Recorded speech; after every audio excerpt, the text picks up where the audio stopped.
Hi there, my name is Bradie and today's tutorial is going to be how to fussy cut triangles. I've been working on a little table runner and I've been using a lot of pretty little fabrics, and of course I want to center my design right in the middle of my piece. So I'm going to start with this fussy cutting template window, and I'm just going to center it over the image that I am looking to cut out. And my seam allowance is already built into this little window, so that makes it really easy for me. I'm not going to cut with this little template window. Instead, I'm going to bring over this little actual template, and I'm going to place that in the center. Once I've placed that, I can then pop this window out of the way. And now I'm ready to just cut around the template itself.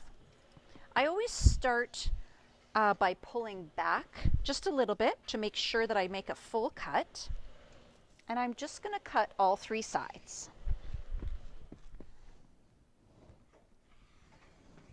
Then I can remove my extra fabric,